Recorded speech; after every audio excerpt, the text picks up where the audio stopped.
نحمده ونصلي على رسوله الكريم أما بعد فأعوذ بالله من الشيطان الرجيم بسم الله الرحمن الرحيم يا أيها الرسل كلوا من الطيبات واعملوا صالحا إني بما تعملون عليم۔ اللہ تعالیٰ نے تمام انبیاء کرام کو اور ان کے واسطے سے تمام امتوں کو یہ حکم دیا ہے، کلو من الطیبات، پاکیزہ اور حلال چیزیں کھاؤ، وعملوا صالحا، اور نیک عمل کرتے رہو۔ مطلب تو اس کا بالکل واضح ہے، جو ہم میں سے ہر ایک سمجھ گیا ہوگا۔ حرام چیزیں اور خبیث چیزیں جو کھاتا ہے اس کی نحوست بہت دور تک جاتی ہے، اس کی نسل میں اور اس کی اولاد در اولاد میں پہنچتی ہے۔ اور جو حلال طیب روزی کھاتا ہے اس کی نسل میں برکتیں پھیلتی ہیں، اس کی اولاد در اولاد کے اندر برکت آتی ہے۔ یہ اس آیت سے معلوم ہو رہا ہے۔ ہمارا آج کل طریقہ یہ ہو گیا ہے کہ زیادہ سے زیادہ مال ہمیں مل جائے، چاہے وہ حلال کا ہو یا حرام کا، اور یہ اس امت کا ذہن ہو گیا کہ جو مال حرام کو نگاہ اٹھا کر بھی نہیں دیکھتی تھی، یہ اس کا معاملہ ہو گیا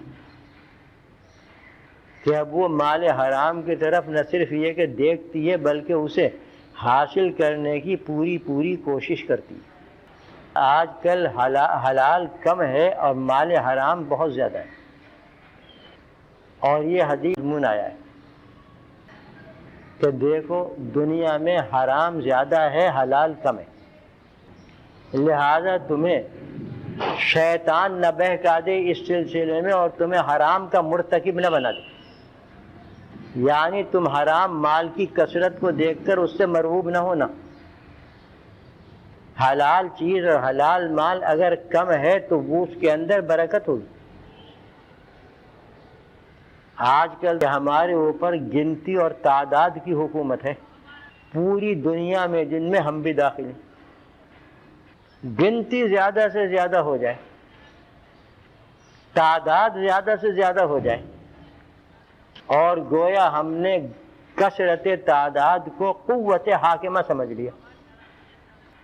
آج کی دنیا اور خصوصاً سیاسی دنیا اسی پر عمل کر رہی ہے۔ اب ذرا آپ فرض کیجئے کہ اس کثرت تعداد کے جو نتائج سامنے آئے ہیں وہ کس قدر بھیانک اور خطرناک ہیں۔ فرض کیجئے کہ 100 آدمی ہیں، ان میں سے 49 آدمیوں کی ایک رائے ہے اور 51 آدمیوں کی دوسری رائے ہے۔ اس زمانے کا موجودہ فلسفہ جو گنتی اور تعداد کا فلسفہ ہے، 51 کے حق میں فیصلہ دے گا، جیسا کہ ہوتا رہا ہے ہمارے ملک کے اندر۔ یہ نہیں دیکھا جاتا کہ دوسری طرف بھی تو ایک کثیر تعداد ہے۔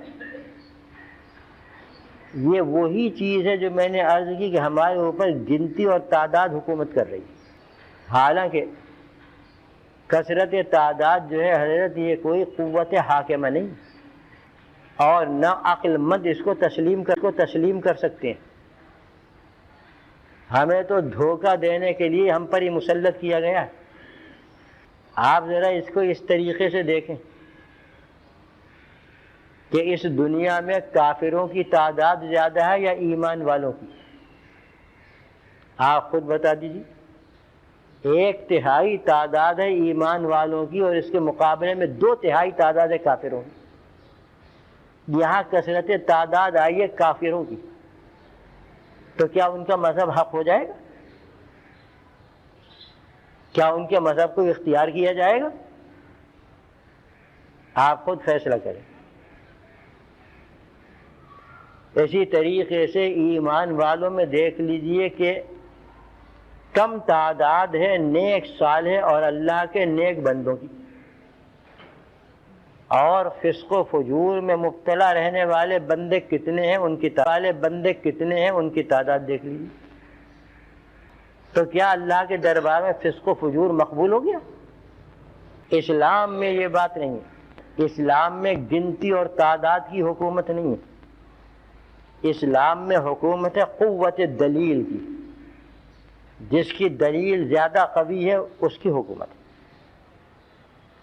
چاہے وہ چند ہوں اور پوری مخلوق دوسری طرف. انبیاء کرام کی تاریخ اوپر سے نیچے تک دیکھ لیجیے کہ ان کو ماننے والے اور ان کی پیروی کرنے والوں کی تعداد کتنی ہوتی تھی اور ان کی نافرمانی کرنے والوں کی تعداد کتنی ہوتی تھی. حضرت موسیٰ علیہ السلام ان کے ساتھ تعداد تھی بنی اسرائیل کی، اور جس وقت فرعون ان کے پیچھے لگائے، فرعون کے لشکروں کی تعداد کا شمار نہیں تھا. تو کیا یہاں پر فرعون کا لشکر معاذ اللہ اللہ کے دربار میں مقبول ہو گیا؟ یا یہ تھوڑے سے بندے جو اللہ کے پرستار تھے ان کو قبولیت حاصل ہے؟ دیکھ جائیے انسانی تاریخ کو، آپ کو یہی نظر آئے گا کہ اللہ کے یہاں اور مذہبی طور پر کثرت و قلت پر دار و مدار نہیں، کہ جدھر قلیل تعداد ہے وہ بات غلط اور جدھر کثیر تعداد ہے وہ بات صحیح. اس پر مدار نہیں، مدار ہے دلیل کی قوت پر. جس کی دلیل قوی ہے حق اس کے ساتھ، چاہے اس کے خلاف تمام مخلوق ہو جائے. یہی فلسفہ ہمارا جو آج ہمارے اوپر حکومت کر رہا ہے، یعنی گنتی اور تعداد اصل چیز ہے. یہ فلسفہ ہمارا مال حرام اور مال حلال میں بھی ہے. جب حکومت اس کی ہے تو بہرحال ہمارا یہ فلسفہ ہو کہ بس مال کو زیادہ سے زیادہ تعداد کے اندر، گنتی کے اندر کرتے رہو، اضافہ کرتے رہو. جتنا زیادہ اضافہ ہو جائے گا اتنے کامیاب. اگر آپ دیکھیں تو قارون کا خزانہ آپ کے سامنے، جس کا قرآن کریم نے ذکر فرمایا ہے، اور پورا ایک رکوع قرآن کریم میں سورہ قصص کا قارون کے ذکر کے لیے خاص ہے. دیکھ جائیے، دنیا کا سب سے بڑا سرمایہ دار پچھلی امتوں میں اور اگلی امتوں میں، دنیا کا سب سے بڑا سونا رکھنے والا، سب سے زیادہ سونا رکھنے والا ماضی میں اور مستقبل میں، دنیا کا سب سے بڑا مالدار پوری تاریخ انسانیت میں صرف اور صرف قارون ہے. قارون سے بڑا مالدار کوئی نہیں، نہ اس سے پہلے پیدا ہوا نہ اس کے بعد پیدا ہوگا، حتیٰ کہ قیامت تک پیدا نہیں ہوگا. اتنا بڑا مالدار، اتنا بڑا سرمایہ دار کہ قرآن کریم فرما رہا ہے کہ اس کی چابیوں کا وزن اتنا تھا، اس کے خزانوں کی چابیوں کا وزن اتنا تھا کہ 40 آدمی بمشکل اس کو اٹھا سکتے تھے. اتنا وزن تھا چابیوں کا. اور آپ جانتے ہیں کہ تالا لگایا جاتا ہے، کمرے کے اندر بہت کچھ مال بھرا ہوا ہوتا ہے، پھر تالا لگاتے ہیں. پتہ نہیں کتنے کمرے بھرے ہوئے ہوں گے اس کے سونے چاندی سے، کہ ایک ایک کمرے کی چابیاں اتنی جمع ہو گئیں کہ ان کا وزن 40 آدمی اٹھا نہیں سکتے. یہ قرآن کریم فرما رہا ہے. اب ظاہر بات ہے کہ جب مالداری آتی ہے کسی کے پاس اور وہ اصلاح یافتہ نہ ہو، مال و دولت اگر کسی کے پاس آ جائے اور اس کی تربیت نہ ہو، دینی تربیت، وہ آپے سے باہر ہو جاتا ہے. دنیا کا نقشہ آج یہی ہے کہ ظرف نہیں ہے اتنا بڑا کہ مال و دولت کی سمائی ہو جائے. آپے سے باہر ہو جاتے اور اپنی ہر چیز، اپنی سرمایہ داری اور اپنی مالداری کی دھاک بٹھانے کے لیے عجیب عجیب حربے استعمال کرتے ہیں۔ ذرا انسانوں پر غور کیجئے اور اپنے حالات پر غور کیجئے، کیا آج یہ دنیا کا رنگ نہیں کہ اپنی مالداری کا سکہ جمانے کے لیے ایک دوسرے سے آگے بڑھتا ہے؟ مکان بنانے اور بنگلے بنانے میں دوڑ شروع ہو جائے تو ایک ایک بنگلے پر 20-20 کروڑ بلکہ ایک ارب خرچ کر دیتے، یعنی مٹی پتھر پر شان بناتے۔ لباس کی طرف آ جائیں، بس میں تو وہی ایک قصہ ذکر کروں گا جو میرے سامنے گزرا ہے، ایک قصہ ذکر کروں گا جو میرے سامنے گزرا ہے۔ یہاں پر ایک مالدار آدمی کے لڑکی کی شادی تھی ڈیرک کالونی میں، یہ ہے کوئی 25 سال پہلے کا واقعہ۔ دلہن کے لیے جوڑا خریدنا تھا، 3000 روپے کا جوڑا اس زمانے میں دکھایا دکاندار نے، اور ساتھ ہی ساتھ یہ کہا کہ اردن کے جو شہزادے ہیں حسین، ان کی بھی شادی ابھی ہوئی ہے، تو یہ انہوں نے جوڑا یہ اسی کا لیا تھا۔ کہنے لگے وہ صاحب کہ وہ تو شہزادوں کی اور بادشاہوں کی ہے، مجھے تو اس سے بڑھیا جوڑا۔ کیوں صاحب کو ذرا بتاؤ، یہ اپنی مالداری دکھانا نہیں تو اور کیا ہے؟ چنانچہ انہوں نے 10,000 کا جوڑا خریدا، ایک جوڑا۔ 10,000 اس زمانے میں آج کے 1 لاکھ سے زیادہ تھے۔ تو ہر چیز میں شان دکھاتے، آپے سے باہر ہو جاتے۔ ایسے ہی قارون بھی آپے سے باہر ہو گئے۔ ایک دن نکلا اپنا ٹھاٹ باٹ دکھانے کے لیے، اس زمانے کا سب سے زیادہ قیمتی لباس اس کے بدن پر تھا، اور اس زمانے میں جو سب سے زیادہ قیمتی گھوڑا تھا وہ اس کے پاؤں کے نیچے تھا، رانوں میں تھا۔ یہی حال جوتوں کا اور اس کے سر کی پگڑی وغیرہ کا تھا۔ اس حال میں نکلا کہ چند خادم داہنی طرف اور چند خادم بائیں طرف اس کے اس شاہانہ لباس کو ہاتھوں میں اٹھائے ہوئے چل رہے تھے۔ اکڑتا ہوا نکلا۔ مالداری کی شان یہ بھی ہے کہ آدمی اکڑے، چنانچہ وہ اکڑتا ہوا نکلا اور راستوں میں چلنے لگا تفریح کرتا ہوا۔ قرآن کریم فرما رہا ہے کہ بعض لوگوں نے اس کو دیکھا، اور وہ مسلمان تھے اس وقت، اس کے ٹھاٹ باٹ دیکھ کر کہنے لگے یا لیت لنا مثل ما اوتی قارون، کاش ہمیں بھی اتنی دولت مل جائے جتنی قارون کو ملی ہے۔ اور یہ عام لوگوں کا طریقہ ہے کہ دوسرے کی دولت کو دیکھ کر فوراً تمنا کرتے ہیں کاش میرے پاس بھی۔ یہ انسان کی، عموماً عام لوگوں کی یہی فطرت ہے۔ جب یہ بات ان کی زبان سے نکلی تو جو علم والے تھے وہ کہنے لگے ارے خاموش ہو جاؤ، خدا کے لیے یہ دعا نہ مانگو۔ انہوں نے یہ کہا وَيْلَكُمْ ثَوَابُ وَعَمِلَ صَالِحًا، ارے تمہارا ناش جائے، تم کیا دعا مانگ رہے ہو اس مالداری کی اور اس دولت کی؟ اللہ کے یہاں جو ایمان والوں کو اور نیک عمل کرنے والوں کو ثواب ملے گا وہ اس سے 1,00,000 درجے بہتر ہے، اس کی کوشش کرو۔ وَيْلَكُمْ، کیا ہو گیا تمہیں، تمہارا ناش جائے۔ ثواب اللہ خیر لمن آمن وعمل صالحا۔ بہرحال قصہ چلتا رہا قارون کا، پھر اس کو عذاب میں پکڑا گیا۔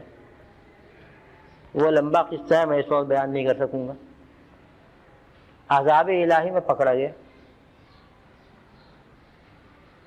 جو قرآن کریم میں مذکور ہے۔ فخسفنا به وبداره الارض، ہم نے دھسا دیا اس کو اور اس کے تمام خزانوں کو زمین کے اندر دھسا دیا، دھس گیا زمین میں۔ حدیث شریف میں آیا ہے کہ یہ اس طریقے سے ہے زمین کے اندر کہ جیسے رائفل کی گولی گھومتی ہے نا، ایسے گھومتا ہوا اندر جاتا ہے اور جب نیچے پہنچ جاتا ہے تو وہاں سے گھومتا ہوا اوپر آتا ہے۔ اس طریقے سے زمین کے اندر یہ گھوم رہا ہے۔ جب دیکھا ان لوگوں نے کہ جنہوں نے اس جیسا ہونے کی تمنا کی تھی کہ اس کا تو یہ حال ہوا کہ اس کو عذاب الہی نے پکڑ لیا، تو اب توبہ کرنے لگے، کہنے لگے وَيْكَأَنَّ اللَّهَ يَبْسُطُ الرِّزْقَ لِمَن يَشَاءُ وَيَقْدِرُ۔ بات اصل میں یہ ہے کہ زیادہ دے جس کو چاہے کم دے، یہ بندے کے ہاتھ میں نہیں۔ انہوں نے اپنی اس تمنا سے توبہ کی۔ میں تو یہ عرض کر رہا تھا کہ سب سے بڑا تاریخ انسانیت کا سب سے بڑا سرمایہ دار اور مالدار قارون ہے۔ کیا ان کے پاس رکھا ہے جو یہ دعوے کرتے ہیں مالداری کے؟ جو قارون کو اللہ نے دے رکھا تھا، لیکن وہ آپے سے باہر ہو گیا اور اس کے بعد عذاب الہی میں پکڑا گیا۔ اس لیے یہ چیز یعنی مال حلال اور مال حرام کے سلسلے میں گنتی کی حکومت اور تعداد کی حکومت اس امت کے لیے بڑی مہلک اور خطرناک۔ جب سے اس گنتی